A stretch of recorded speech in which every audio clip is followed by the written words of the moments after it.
이제 최근에 AI, 특히 AI 중에도 굉장히 그 용량이 큰 AI들, 우리가 거대 언어 모델이라고 부르는 것들이 네. 유행하면서 네. CPU가 임시 저장소 두세 배 늘린다고 이게 해결되겠어요? 안 되네. 그러니까 이제 다시 메모리에 눈을 돌리게 된 거예요.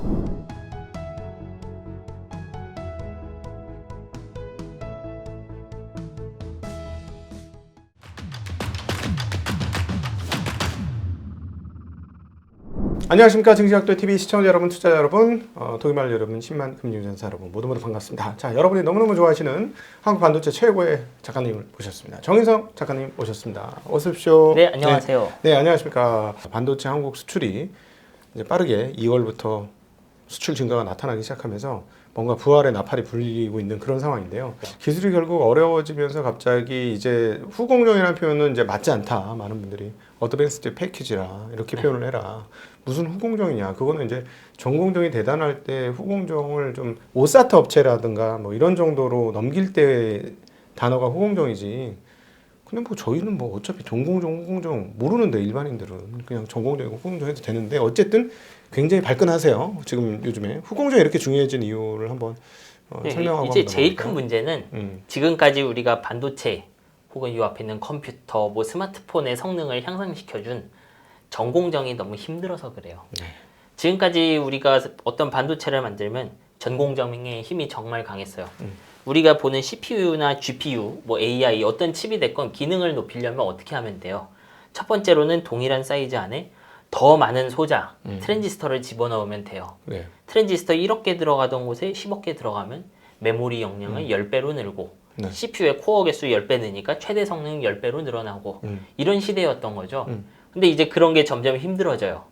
잘 보시면 우리가 EUV 얘기하잖아요. 네. 지난 한 19년, 20년부터 EUV에 대한 얘기를 하기 시작했는데 노광기죠, 그게. 네. 근데 노광이라는 기술이 그전에는 없었나요? 있었죠, 그전에도. 근데 왜 갑자기 이게 확 떴느냐? 만들기가 힘들고 정작 만들어도 이걸로 본전 뽑는 게 힘들어서 그래요. 그러니까 일단 확보해야 칩을 만들 수 있는데 또 뜬금없이 작은 회사가 이거 하나 가져가 봤자 쓸모가 없죠. 네. 이건 달리 말하면 우리가 비용으로 보인다는 거예요. 칩의 가격으로 보이는 거예요, 우리한텐. 지금까지는 1년 뒤에 사면은 그냥 한 1.5배 빠른 칩을 같은 가격에 샀다고 하면 이제 내년에 사는 칩 한 20%나 빠를까? 요렇게 변해가는 거죠. 네. 그게 우리가 겪고 있는 문제점이에요. 그냥 많은 생각들을 하게 되죠, 사람들이. 근데 우린 이제 시장에서는 우리 같은 사람들은 더 좋은 칩을 원하잖아요. 그렇죠. 정확하게 더 좋은 제품을 원할 뿐이죠. 그 안에 들어간 단일 칩이 얼마나 빠른지는 솔직히 궁금하지 않아요. 네. 뭐 이거 투자하시니까 여기 들어간 AP 궁금한 거지. 정말로 궁금하신가요, 사용할 때? 뭐 그냥 잘만 안 꺼지고 잘만 돌아가면 되죠. 네, 뭐 AI 사실 되냐 뭐 이런 질문밖에 없잖아요. 네. 그러니까 이제 지금까지 잘 되어 왔던 전공정이 안 되니까 어떻게든 더 나은 칩을 만들어 보려고 노력을 했다. 그렇게 해서 떠오르기 시작한 게 후공정이에요. 네. 그러면서 후공정도 변화하기 시작해요. 우리가 지금까지 후공정이라고 하면 그 몰드를 채워서 이제 까만 거 안에 넣어서 다리 달아주거나 그런 거였는데 예. 이제는 칩과 칩을 연결하는 그리고 그 연결 과정에서 기존의 전공정에서 썼던 많은 기술들을 쓰기 시작해요. 사실상 옛날 조금 지난 거지만 반도체 제조하던 기술이 뭐 노광이나 이런 것도 들여와서 그걸 통해서 칩과 칩을 연결하려고 하는 거예요. 네. 왜 그런 식의 연결을 해야 되느냐? 말씀드렸듯이 전공정이 비싸잖아요. 네. 그러니까 전공정 안에서도 우리가 이렇게 큰 칩이 하나 있으면 모두가 노광의 혜택을 동등하게 누리지는 않아요. 네. 노광을 좋은 걸 쓰면은 확 줄어드는 영역이 있고 잘 줄어들지 않는 영역들이 있어요. 네. 그러니까 줄어들지 않는 영역을 빼서 옛날 공장에서 만들고 네. 그리고 잘 줄어들고 자주 사용하는 것들 예를 들어 CPU의 연산부, GPU 연산부 이런 걸 첨단 공정으로 만든 다음에 네. 합치자 이런 식으로 가는 거예요. 네. 이런 것이 이제 후공정이 떠오르는 이유죠. 이거랑은 조금 다른 이유지만 비슷한 맥락으로 네. HBM이란 것도 후공정을 강력하게 사용하고 있죠. 네. HBM의 후공정에 대해서 조금 설명을 해주시면 좋겠어요. 저희가 이제 여러 가지 이야기를 했고, 뭐 인터포서 뭐 이런 단어들도 등등 쓰면서 얘기는 했지만 정확한 구조에 대해서 잘 모릅니다. 그러니까 그 지금 우리가 하이닉스가 만드는 HBM의 반재 조립 상태에서 가서 네. TSMC에서 코엑스 공정으로 간다 이렇게 말로만 알거든요. 네. 네. 그러니까 좀 설명을 해주시면 도움이 많이 될 것 같아요. 뭐가 문제인지부터 얘기를 해봐야겠죠. 예. 앞에 말씀드린 전공정의 문제는요, 사실 2000년 초반 중반부터 모두가 느끼고 있었어요. 그 점점 힘들어져요. 쉽게 말하면 우리가 미세화 얘기를 했는데 네. 사실은 미세화의 혜택은 두 가지가 있어요. 하나는 밀도가 높아진다. 둘째는 소자의 크기가 줄었으니까 먹는 밥이 줄어든다는 거예요. 그러니까 크기도 줄었는데 먹는 밥도 줄어드니까 좋잖아요. 그러면 그 줄어든 먹는 밥을 어디에 썼었냐 하면 과거 2000년대에는 메모리 자체의 동작 속도를 높이는 데도 썼어요. 전력을 그쪽으로 넘겼다는 거죠. 예, 그러니까 용량은 2배로 늘었는데 전력은 조금 덜 쓰면서 D램의 속도도 빨라지는 거예요. 예. 되게 좋은 시대잖아요. 그러다 보니까 한 2000년대 초반 중반이 되니까 이거 한계에 오기 시작해요. 더 이상 그 D램 속도가 안 올라가죠. 그래서 새로운 규격들이 나오는데 그게 우리가 아는 DDR2, 3, 4 이런 것들이에요. 네네. 더 이상 소자 자체의 그 동작 속도를 높일 수 없으니까 대역폭을 높이는 여러 가지 좀 테크닉을 사용해요. 그러니까 차선을 여러 개 만든다는 예. 거죠. 자동차 속도가 한계가 있으니까. 예, 더 이상 자동차 속도를 높일 수 없으니까 한 차선 안에 차를 좀 더 넣는 여러 가지 방법들을 떠올리기 시작하죠. 이 결국은 들어보니까 폰 노이만 구조가 한계에 이른 거네요. 뭐 폰노이망 구조 자체 문제고 정확하게 우리가 네. 폰노이망 구조에서 성능을 공짜로 높여주던 친구들 미세화잖아요. 폰노이망 구조라는 건 그냥 컴퓨터랑 메모리 있으면 둘이 연결해서 쓴다는 건데 네. 정확하게 연산부와 메모리. 예예. 근데 얘네 둘이 성능이 안 빨라지니까 소프트웨어가 안 빨라지더라. 이런 문제가 발생하는 거죠. 지금 말씀하신 건 메모리가 안 늘어난다는 속도가 더 느리게 올라온다는 얘기 아니신가요? 그렇죠. 그게 그 메모리 월 이런 표현을 쓰는데 네. 그래도 CPU는 2000년대부터 지금까지 한 10배 정도 빨라진 걸로 기억해요, 제가. 예예예. 근데 메모리는 속도를 놓고 보면 한 2배 정도밖에 안 빨라졌어요. 왜 그럴까요? 궁금합니다. 그 메모리라는 녀석을 우리가 D램을 만든 거잖아요. D램은 왜 그런 지금의 캐패시터 구조를 가졌냐 하면 네. 기존에 쓰던 그 SRAM이란 것보다 밀도가 높아서 쓴 거예요. 그러니까 그러니까 얘는 어떤 물리적인 구조가 있어요. 전화가 들어가는 컵이 있고 네. 거기에 그 문을 열었다 닫았다 하면서 1과 0을 막 확인하는 구조인데 네. 이 선택한 구조 때문에 속도가 안 올라가는 거예요. 어. 그러니까 우리가 D램이라는 기술을 선택했을 때 80년대에 네네. 이런 일이 닥칠 거는 정해져 있었던 거예요. 그러니까 왜냐하면 CPU는 그럼에도 불구하고 밀도가 훨씬 중요했던 거예요, D램에. 네네. 왜냐하면 CPU 회사는 이 D램 속도가 느린 걸 좀 해결할 방법이 있거든요. 네. 그 SRAM이라는 임시 저장소예요, 이게. 그래서 D램의 속도가 안 따라오니까 CPU 회사들이 이제 D램을 쓰잖아요, CPU는. 네네. 자기들이 좀 문제 해결을 한 거예요, 그 안에서. D램 속도가 안 빠르네. 어떡하지? 그럼 D램에서 자주 쓰는 것만 CPU 옆에 갖다 놓고 네. 잽싸게 쓰다가 그 CPU 안에 안 갖고 온 거는 D램에서 불러야지. 이런 식으로 사용하는 거죠. 아까 SRAM에 갖다 놨다는 예. 거죠? D램에 갖다 놓은 게 아니라. 네, SRAM은 보통 CPU랑 같이 있어요. 네네네. 네. CPU의 일부죠, 정확하게. CPU 안에도 자기 임시 저장소가 있고 그 임시 저장소에 그 느린 D램 빠르지만 느리죠, 하여튼. 네. 그 녀석을 갖다 놓고 쓴 거예요. 그게 가능했던 이유는 CPU는 그 메모리 안에 1기가짜리 프로그램이 있어도 1기가를 그 균일하게 쓰지 않아요. 네. 그 1기가 용량 중에 한 뭐 몇백 메가, 몇십 메가만 집중적으로 접근을 하게 돼 있어요, 프로그램이. 네. 그러면 그 정도만 제 CPU에 갖다 놓으면 성능 차이가 별로 안 나는 거잖아요. 그런 식으로 진화를 해온 거죠, 지금까지. 그러면 D램을 올리면 이 문제가 해결될 수도 있다는 얘기처럼 들리네요. D램 속도가 빨라지면 당연히 이 문제가 좀 많이 해결되죠. 그 인텔의 최근 CPU 사파이어 라피즈도 보면요. 네. HBM 쓰는 버전이 있죠. 그 녀석은 그 데이터 많이 필요한 거에서는 그냥 동일한 사파이어 라피즈보다 한 20 몇 % 빨라요, 실제로. 네. 그러니까 메모리만 바꿔도 CPU가 최대 성능이 20% 올라갈 수 있는 거예요. 결국은 메모리 적체가 CPU나 GPU 등 연산 네. AP라고 그래야 되나? 연산 예. 칩들의 성능을 갈아막고 있다. 예, 꽤 가로막았죠. 그래도 CPU 입장에서 이거 좀 해결 가능했는데 이제 최근에 AI, 특히 AI 중에도 굉장히 그 용량이 큰 AI들 우리가 거대 언어 모델이라고 부르는 것들이 네. 유행하면서 네. 이제 그런 걸로 감당 안 되는 레벨이 오는 거예요.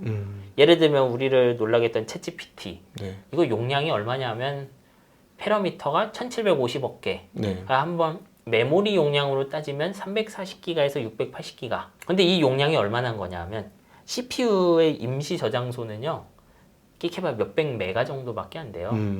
그러니까 챗GPT란 녀석에 0.1% 정도밖에 갖다 넣을 수 없는 거예요, CPU 안에다가. 예. 그리고 이 GPT 구조는 어떠냐면 제가 답변 하나 다 하려면 그 1750억 개의 그 인공지능 그 하나하나 뭐 세포 같은 것들 있죠. 네네. 그걸 다 읽어내야 되는 거잖아. 전부 한 번씩 다 거쳐가야 돼요. 예. 그 CPU가 임시 저장소 두세 배 늘린다고 이게 해결되면 해결되겠어요? 안 되네. 이게 해결이 안 되는 네네. 거잖아요. 이제. 10배 이상 키워도 만만치 않네. 그러니까 이제 다시 메모리에 눈을 돌리게 된 거예요. 네. 어떻게 좀 해봐 이거죠 이제. 임시 저장소 한 2배? 좀 뭐 웨이퍼가 아깝지만 만들 수 있죠. 근데 한 1000배 늘릴 수 있어요? 안 되죠. 양산이 안 되잖아요, 그거는.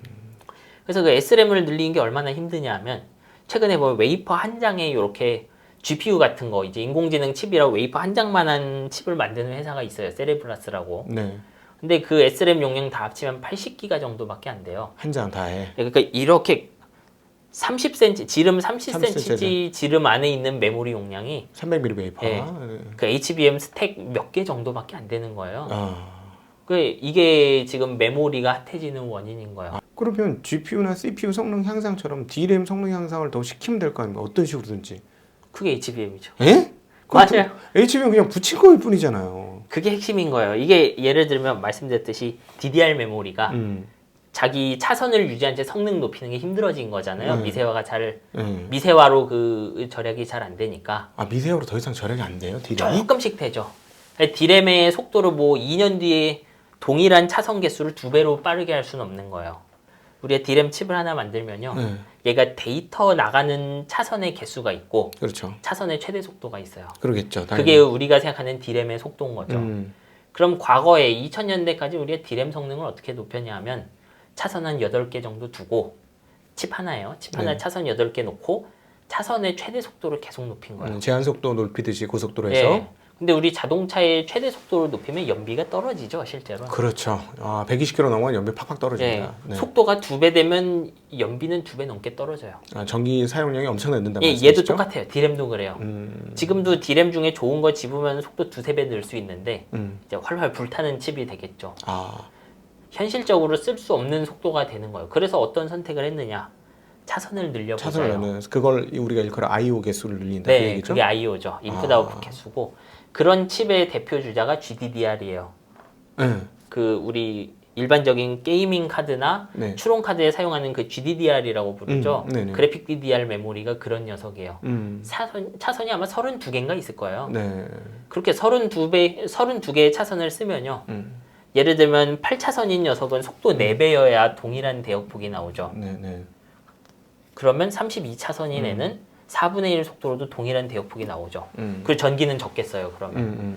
왜냐하면 8차선에서 4배 속도로 그렇지. 가면 연비는 완전히 뭐 박살이 나는 거죠. 네. 그러니까 조금 차선당 속도는 느리지만 그래도 차선 개수를 늘리면은 동일한 속도에서 전기를 덜 쓰겠구나. 네. 그게 GDDR인 거죠. 네. 근데 이제 그걸로도 감당 안 되는 물건들이 나오기 시작한 거죠. 아, 자 그러면 여기서 잠시 그러면 CXL은 뭡니까? CXL도 지금 이렇게 삼성에서 설명한 내용 보면 딱 말씀하신 그 컨셉이에요. 근데 붙여놓은 건 CPU밖에 없는 것 같긴 한데 어쨌든 속도가 빨라지고 차선도 넓어진 거 아닌가? 이렇게 꼽는 모양새도 좀 다른 거 보니까. 아 근데 CXL은 어떤 느낌이냐면요. 네. 이 메모리가 가지고 있는 뭐 세 가지 미덕 이렇게 불러야 될까? 하나는 용량, 속도, 네.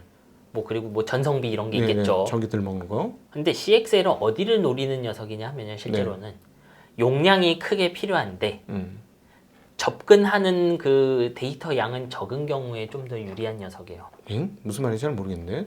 그러니까 우리가 메모리를 쓸 때 앞에서 봤던 인공지능들은 네. 데이터의 양도 꽤 커요. 접근해야 되는 그 프로그램의 크기가 큰데 그거를 덤프트럭처럼 GPU한테 마구마구 퍼부어야 되는 그런 경우들이에요. 네. 근데 컴퓨터가 하는 일 중에 어떤 것도 있냐 하면요. 아주 잠깐 데이터 하나 싹 가져와서 처리해야 되는 그런 일도 많아요. 여기 서버가 있는데 예를 들어 이런 예를 좀 들어볼게요. 제가 어디 쇼핑몰에 로그인을 해요.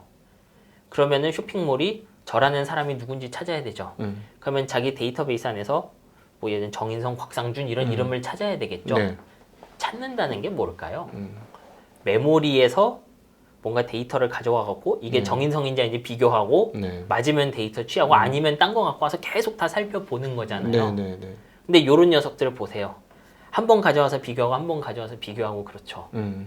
그러니까 인공지능처럼 덤프트럭처럼 실어 나를 필요 없는데 네. 살펴봐야 되는 데이터의 크기는 굉장히 커요. 근데 이런 녀석들을 지금까지 쓰려고 하면 어떤 문제가 있었냐면 CPU를 많이 달았어야 된다는 거예요. 그러니까 프로그램 입장에서는 필요한 건 메모리예요. 이런 경우가 있어요. 그냥 큰 메모리가 필요한데 그 메모리 안에 있는 데이터들을 자주 접근하지는 않을 거예요. 네. 그런데 내가 그런 프로그램 돌리려고 하면 CPU를 한 8개 사야 되는 거야. 그 8소켓, 4소켓 서버들이 있어요. 보면 CPU 4개씩 꽂히는 거. 네. 그러면 이 CPU들은 놀아요, 그때. 오로지 얘들은 메모리를 확장하기 위해서 존재하는 애들이기 때문에 CPU는 놀고 있는데 메모리 더 끼려고 돈을 쓰겠죠. 그 CXL이란 녀석은 그래서 기존의 그 CPU에다가 좀 확장할 수 있게 해준 거예요. 메모리나 이런 걸. 네. 정확하게 CXL 메모리가 이런 거죠. 뭐 이게 CXL이 주요로 보는 것 중 하나예요. 아, 그러니까 이제 GPU가 해야 될 일을 좀 덜어주면서 GPU 몇 개 덜 쓰게 만들어주는 거군요. 이걸 많이 CPU죠, 이건. 정확하게. CPU. CPU. 그러니까 우리가 목적이랑 수단을 잘 구분해야 돼, 이걸 얘기할 땐. 왜 CXL 얘기를 따로 이렇게 떼는 게 좋으냐. 제일 먼저 출발해야 되는 건 프로그램이 원하는 바예요. 어떤 프로그램은, 그러니까 각 프로그램마다 메모리의 용량이 중요한 녀석이 있고, 네.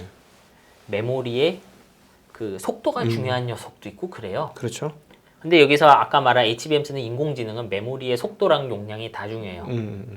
그리고 CXL은 어떤 경우에 좀 유리하냐면 메모리 용량 자체가 중요한 경우에 필요한 거예요. 대신 그 거대한 메모리지만 접근 속도는 좀 느려도 괜찮다. 네. 이런 경우죠. 그리고 궁극적으로는 CXL이라는 이름을 쓰는 CXL의 규격에 맞는 모든 다른 칩들이 메모리 하나를 놓고 공유할 수 있게 해주겠다. 혹은 그 CXL끼리 서로 통신하게 해주겠다. 이런 컨셉인 거예요. 네네. 정확하게는 다 같이 나눠 쓰자라는 컨셉에서 어떤 언어를 만든 게 CXL일 뿐이고 지금 당장 CXL로 쓸만한 녀석 고민해보면 메모리 정도밖에 안 떠오르는 거에 가까워요. 실제로 CXL 지원하는 엔비디아 GPU도 만들 수 있어요. 네네. 불가능한 건 아니죠. 그냥 CXL 붙어있는 SSD도 만들 수 있어요. 다 해도 돼요. 네. 지금 CXL이라는 어떤 규격을 쓰는 물건 중에 제일 시장성이 있어 보이는 건 메모리다 이런 거죠. 네. 다만 이거는 솔직하게 이제 지금의 인공지능 그 거대 인공신경망 돌리는 트렌드랑은 조금 얘가 제공해주는 게 어긋나 있긴 하죠. 조금 내용이 쉽진 않은데 그러면 쉽게 얘기하면 기존의 CPU 가속기 비슷한 개념이 되겠네요. GPU처럼 다량의 모델을 한꺼번에 엄청난 양을 한꺼번에 빨리 읽는 개념은 아닌 거고. 맞아요. 네. 메모리 용량이 중요한 경우 CPU에게 이런 거죠. 제가 CPU가 있는데 CPU도 자기 메모리가 있잖아요. 그렇죠. 원래. 근데 아까 SRAM 같은 거? CPU뿐만 아니라 그 옆에 붙어있는 D램들 있잖아요. 네, 있죠. 예를 들면 CPU도 옆에 D램이 있는데 제가 돌려야 되는 프로그램이 이 D램에 다 안 들어가요. 네. 그런 경우 있죠. 네. 그러면 어떠냐 하면 이제 저기 하드디스크나 SSD에서 가지고 오거든요. 네. 그렇게 갖고 오면 엄청 느린 프로그램들이 있어요. 있죠. 네. 근데 그런 녀석들을 CXL이라는 확장 메모리로 껴주면은 SSD 안 가고 이제 그 D램보단 조금 멀지만 CXL에서 가져오면 되잖아요. 메모리네 그럼. 메모리인 거죠. 그래서 CXL이 껴진 어떤 그런 컴퓨터에서 CXL에 접근하는 속도랑 D램에 접근하는 속도도 달라요. 네. 그러니까 CXL에는 자주 접근하는 녀석은 좀 넣지 말아야겠죠. 최대한 D램에다가 그 D램에다 자주 접근하는 거 넣고 그리고 CXL에는 그래도 좀 덜 접근하는 거. 그냥 D램과 SRAM 중간 사이에서 역할을 좀 해주는 그런 거네요. 그죠? 네, 그 사이에 있는 거에 가까운 거죠. 그러네. 현재 나오는 건. 그러네. 여기서 한 발 더 가면 이제 요 CXL이란 메모리를 CPU만 아니라 뭐 다른 애들도 공유하게 해줄게 이런 컨셉이 있는 거고요. 네, 무슨 말인지 알겠습니다. 그럼 혹시 이거를 적층해가지고 HBM처럼 만드는 건 안 돼요? 만들어도 되죠. 안 될 건 없어요. 정확하게는 CXL은 요 뭐 박스처럼 생긴 기계 안에 네. D램이 잔뜩 꽂혀 있을 뿐이에요. 그래요? 그 D램이랑 컨트롤러 하나 붙어 있겠죠. 그러면 HBM하고 똑같네 컨셉이. HBM은 근데 I/O 개수를 쭉 늘려갖고 얘를 수직 적층한 거잖아요. 수직 적층을 했기 때문에 I/O 개수가 늘어나는 거고 얘는 수직 적층하고 옆으로 병렬을 해가지고 그냥 꼽는 뭐라 그래야 되나 소켓은 그냥 하나구나. 그럼 속도는 안 빨라지는구나. 속도는 되려 느릴 가능성이 높죠. 그러네. 이건 D램 많이 박아놓으면 이게 마지막 나가는 물 입구가 좁아가지고. 물론 이제 정말로 CXL 메모리 회사가 원하면 그 안에다가 HBM을 잔뜩 채워서 써도 되는데 우리가 뭐 만드는 사람 자유잖아요. CXL 메모리 익스팬더 해놨는데 그 박스 안에 HBM이 들어있건 뭐 D램이 들어있건 삼성전자 D램 들어있건 그게 중요하겠어요?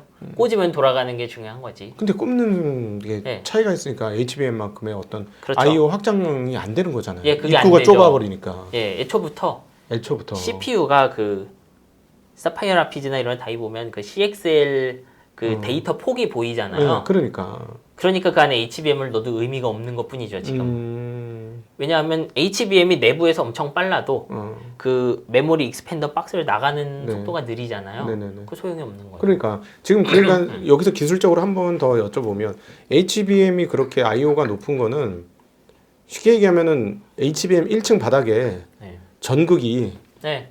엄청 많은 거죠. 네, 이렇게 설명하는 게 좋죠. 네. CPU랑 연산칩은 공장이에요. 네. 메모리는 창고죠. 그리고 창고와 공장은 도로로 연결되죠. 네. 셋 중에 누구라도 폭이 좁으면 그 녀석에 맞춰서 돌아가요. 그렇지. HBM은 창고인데 입구가 넓은 창고예요. 네. CXL 메모리는 정확하게 창고인데 입구는 좁지만 거대한 창고에 가까워요. 그러니까 일단 창고의 입구가 좁기 때문에 메모리 속도가 빨라야 되는 녀석은 무슨 짓을 해도 이걸 빠르게 쓸 수 없죠. 그러니까 쉽게 얘기하면 HBM은 제조 공장이 있고 여기가 자재 창고인데 네. 자재 창고가 문이 하나가 열리는 게 아니라 벽면이 문처럼 빵 열린다. 그렇죠. 이렇게 표현해도 되는 거죠. 예. HBM이 그렇죠. HBM이. 그러니까 이제 제조 창고에서는 자재 필요한데 이러면 네. 픽 바로 온다는 거지.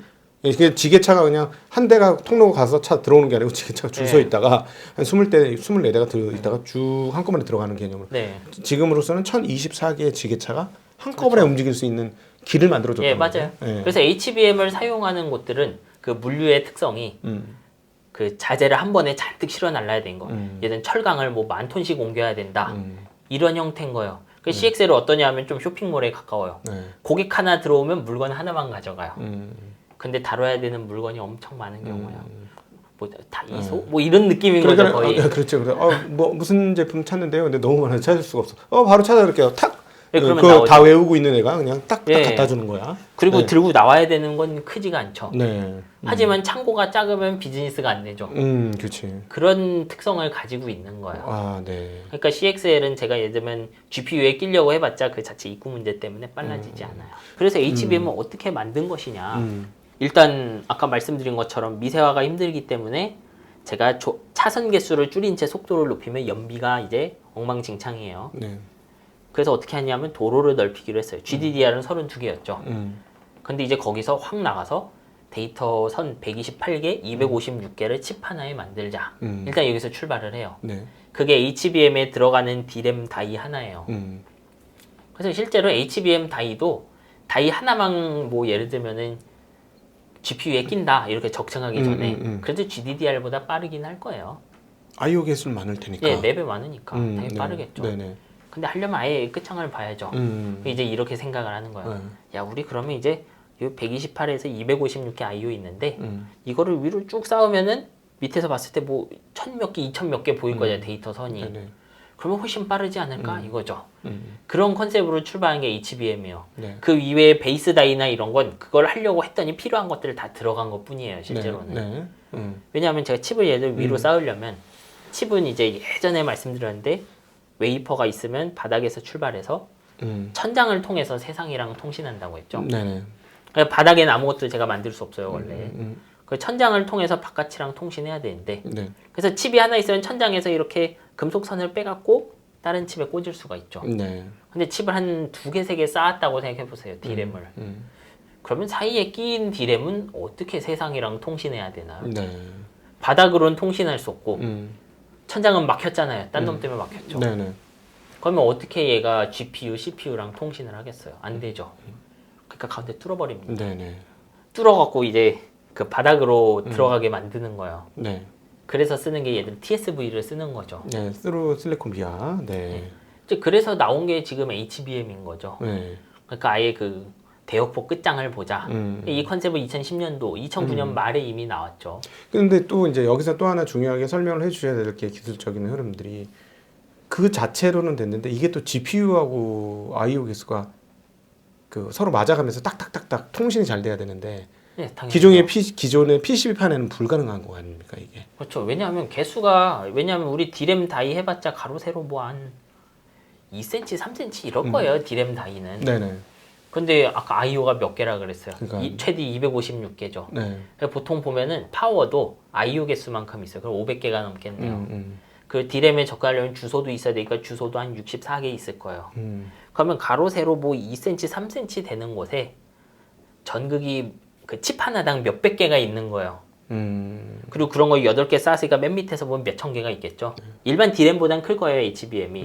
왜냐하면 지금 우리가 디램 다이 하나당 몇백 개 있고 그래서 합쳐놓으면 밑에 몇천 개 들어간다고 했잖아요. 네네. 그러면 디램에다가도 공간을 마련해야 되겠죠. 디램 칩에다가도 그 I/O 지나가는 길이랑 천장에서 내려오는 애들이 길을 다 만들어 놔야 되죠. 네. 그래서 다이가 낭비되죠. 여기서. 그러니까 칩이 비싸요. 네. 칩 자체도 크기가 커져서 비싼데 거기다가 우리가 몇백 개씩 구멍 뚫은 거를 이렇게 쭉 연결하고 그 다음에 밑바닥에는 몇천 개 구멍을 뚫어갖고 연결해야 되니까 그러니까. 가격 올라갈 거밖에 안 떠오르잖아요. 그러니까 오랫동안 그 좀 소수만 사용하는 메모리였던 거예요. 그러니까 삼성전자 입장에서는 야 이렇게 가성비 안 나오는 제품을 왜 써? 이렇게 비싼 걸 왜 쓰냐고. 그냥 디램 몇 개 더 박아서 10개 박아서 그냥 쓰면 훨씬 싼데 뭘 그걸 8개를 박아가지고 그래. 근데 삼성전자만의 생각은 아니잖아요. 이게 고객들의 생각도 비슷했죠, 정확하게. 뭐 이런 것까지 쓰냐? 우리 그냥 GDDR이나 쓰자. AMD가 한번 HBM 썼다가 다 GDDR 깔고. 그리고 엔비디아도 사실 HBM 쓰는 제품은 그 세대당 하나 정도밖에 안 나왔어요. 원래. 그 다른 데서는 뭐 차마 쓰지도 못하고. 워낙 비싼 거지. 그거 다는 순간 지금 엔비디아니까 팔리지만 뭐 1억 원, 아니 10몇억 원짜리 뭐 이런 칩셋이 결국 그런 가격 때문에 올라가는 거잖아요. 뭐 멀리 갈 것도 없고 예전 한 뭐 5배쯤 비싸대니까 HBM이. 요 폰 안에 보통 메모리가 재료비에서 한 8% 차지하거든요. 네네. 그럼 예를 들어 이게 100만 원이라고 하면 8만 제가 요 원인데. 메모리 HBM으로 바꾸면 100만 원짜리 140만 원 되는 거죠. 그러면 쓸 건가요? 빠르긴 빠른데. 네. 빠른데 대부분 요 녀석은 지금 우리 촬영할 때 자잖아요. 메모리 접근 안 하죠. 그렇죠. 잠깐 제가 폰 열면은 잠깐 살아나죠. 네. 메모리 써요. 근데 시간 보고 제가 덮었어요. 메모리 안 쓰죠. 네. 그러면 제가 창고를 넓게 만들어서 뭐 할 거냐 이거예요. 그렇지. 그 이거는 안 쓰는 거예요. 그런 거를. 그러니까 핵심은 그런 넓은 대역폭의 비싼 네. 원가를 감내하고 싶은 고객이 별로 없었다는 거예요. 그러겠지. 그리고 실제로도 학습에서는 HBM을 썼는데 지금 챗GPT 유행하기 전에 AI들 크기 보면 상용화되는 AI들 크기가 해봐야 뭐 1기가, 2기가 그래요, 용량이. 네. 그 인공지능 크기 자체가 몇 기가밖에 안 되니까 몇백 메가짜리도 많고요. 네. 그러면 GDDR로 충분히 해결돼요. 추론할 때. 대답을 얻을 때는 GDDR로 그냥 해결이 돼버리죠. 그럼 쓸 이유가 없잖아요. 그렇죠. 그렇죠. 그러니까 응용처가 없는 거죠, 이 경우. 그러니까 이 경우에는 그 GPU 회사도 그렇고 네. 메모리 회사도 그렇고 HBM에 너무 무게를 안 두는 게 정상이에요. 왜냐하면 HBM 만들어 놔봤자 쓰는 사람 없으면 이건 진짜로 그 불량 재고예요. 낭비 중에 낭비고 쓸 사람이 아예 없는 재고가 된 거야. D램 같은 경우는 시간이 지나면 팔릴 수도 있잖아. 1, 2년 지나서도. 왜냐하면요, 그리고 GDDR도요, 사실 얘는 납땜으로 GPU랑 연결하는 거잖아요. 그래서 같은 GDDR5, 6면 사실 납땜하면 돼요. 근데 HBM을 연결할 때 제가 말했죠, 칩 하나에 결국 다리가 몇천 개 나가잖아요. 그거 납땜으로 되는 걸까요, 이게? 그 기존의 그 PCB 기판하는 회사가 그거 납땜할 수 있을까요? 못하지. 네, 그래서 HBM은 사용하려면 제 제품에 끼려면 파운드리로 가야 돼요. 그러니까 그 완제품이 안 되는 거지. 네. HBM 자체는 완제품으로 만들었지만 완제품으로 쓸 수 없다. 아무데나 네. 끼워서 쓰는 기존의 D램 개념으로. 그러니까 우리가 어떤 이 HBM 같이 연결하는 다리가 많은 녀석을 만들려고 하면 밀도가 높아야 되죠. 그 선들의 밀도가 높아야 돼요. 근데 그런 가느다란 선을 밀도 높게 만드는 기술을 이미 인류가 알죠. 그게 반도체 제조 기술이잖아요, 기본적으로. 수십억 개 소자를 요 안에 집어넣는 그런 거죠. 네. 그래서 그 기술의 일부분을 써야 되는 걸 둘이 연결하기 위해서도. 네.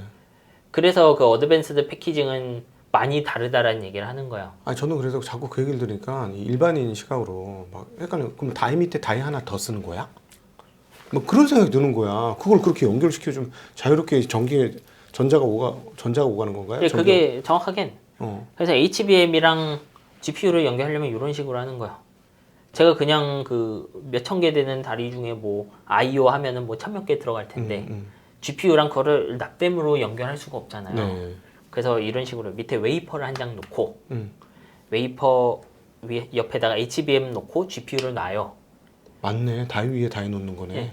그 밑에 있는 건 다이라기보다는 그냥 인터커넥트에 가깝죠. 그 다이 같은 인터커넥트네. 그렇죠. 예, 그걸로 다이 만들 수 있는 거잖아요. 예, 그 웨이퍼예요. 맞네. 그 웨이퍼고 노광을 해요, 얘도. 어. 그 밑판도 노광해서 쓰는 거야. 그러네. 코어스, 칩 온, 웨이퍼, 웨이퍼 온, 실리콘이니까 나 그래서 서브스트릿, 기판. 그러니까 그 웨이퍼를 2장 쓰는 거야? 그럼 돈이 이게 맞아요. 말이 돼? 이러면서 그건 말은 그거 맞는 것 같은데. 근데 그거 진짜 맞아요. 맞네. 그게 맞고요. 네. 이제 기존에는 그래서 요 우리가 본 코어스라는 기술도 레티클 한계가 있었어요. 얘도 얼마 이상 칩이 커지지 못했어요, 밑판이. 제가 알기로 TSMC가 스티칭이란 걸로 크기를 막 키울 수 있게 해줬는데 그거 잘라서 쓰면 돼. 돈이 많이 들어서 웨이퍼 그냥 갖다 박으면 되는 거야. 때려 박으면. 아 근데 노광이라는 건 원래 네. 그 노광 빛을 비추는 거잖아요. 네네. 요 마스크가 만들 수 있는 최대의 그 크기가 있어요. 사이즈가 그렇지. 그래서 그거 해결하는 것도 사실 중요한 기술 중 하나였어요. 왜냐하면 예를 들어 엔비디아 GPU는 크잖아요. 그러니까. 걔도 거의 그 노광 레티클 한 개인데 네. 그 밑에 똑같은 크기의 칩이 있으면 HBM 어떻게 연결할 거예요? 그걸로 더 커져야 되잖아요. 네네네. 그래서 그거 해결하는 것도 이제 기술 중 하나였어요. TSMC 기술 중 하나죠, 그게. 아니 그러면 삼성이 못할 리가 없을 것 같은데. 이제 저는 그런 것 같아요. 이론은 다 알죠, 이거. 이게 어떻게 되어 있는지 가서 잘라보면 알잖아요, 사실. 근데 이제 처음 생산할 고객이 안 들어온 거죠. 아마 거기랑 시행착오를 엄청 해야 제대로 돌아갈 텐데. 왜냐하면 그치. 그냥 붙어 있어도 뭐 발열 문제, 뭐 핀 나가 휘어지고 별 문제 그치. 다 생길 거잖아요. 그렇지. 예를 들어 1024개의 핀을 꼽아야 되는데 I/O 그렇죠. 핀을 꼽아 줘야 되는데 그냥 일단 뭐 재료는 그래. 그러면 칩 위에다 하면은 돼. 가능적이야. 근데 1024개가 안 꼽히고 나는 500개밖에 안 꼽혔어. 뭔가 기술이 약간 딸려가지고. 혹은 그러면 안 되는 TSMC는 HBM 한 6개 놀 자리 있는데 삼성은 4개밖에 안 되더라. 같은 사이즈. 이거 예전에 아이큐브 처음 나온 게 그랬어요, 제 기억으로. 근데 그때 엔비디아 A100에 HBM 6개 꼈거든요. 그러면 고객이 메모리 용량 줄이기 싫으면 선택지가 없잖아요. 그런 것도 중요한 거예요. 같은 웨이퍼 위에 얼마나 많은 걸 실장할 수 있는 거가 그렇죠. 결국 어드밴스 패키지의 핵심 중인 요인 중에 하나. 그러니까 I/O 개수를 유지하고 또 사이즈 그 총 다이 사이즈, 그러니까 더 밑단의 다이 사이즈를 키우지 않으면서 제일 많은 걸 꼽아 넣는 거. 혹은 다이 사이즈를 키워달라면 키워주고 칩을 뭐 최대 뭐 5개 연결할 수 있는데 우리 7개 연결해야 되는데 이러면 못 해주잖아요. 그렇죠. 그런 것들이 쭉쭉 맞아 떨어져야 되는 거죠. 그렇구나.